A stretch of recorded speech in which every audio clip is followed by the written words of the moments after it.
So the first proposed text amendment we have, this is part one of your ordinance, is to amend the site development regulations of the agricultural residential district.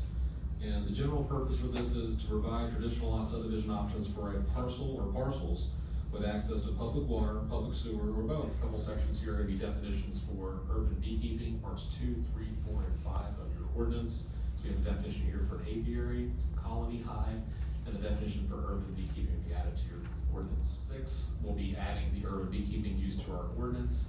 In the permitted use table, residential use type, it will be a by right use of the R1, R2, and PRD zoning districts with general standards. Number 7, it'll be an accessory use type for beekeeping to a single family dwelling detached use only. There is a table here to give you an idea of how many hives you're allowed to have based on acres. And honeybees also that are required to be hives constructed are going to be maintained in accordance with the Code of Virginia and determined by the state apiary. Those boxes is a different hive. Yeah, correct. So we're saying someone can only have 3 of those boxes. Depending on the size of the lot, yes. We have up to 4 if you have 3 or more acres in a residential district, which is few and far in between. You're probably going to see a lot more of the 2. I think by default, it's not allowed unless we allow it. Right. So, Correct.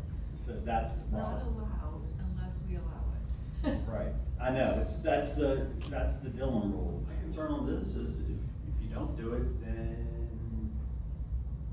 then, you know, all it takes is somebody to complain, and then you don't even have an avenue for someone to have it. Yeah, I don't have a choice. So if someone complains and we go out and find that they do have them on their property and we don't have an allowance for them to be able to have them there, I really don't have a choice but to issue a notice of violation for that. Better off doing it than not. We can always come back and change it. We can, you know, the way I see it, if somebody wants to complain about, you know, the number, Yeah. then, you know, we can just expand that number.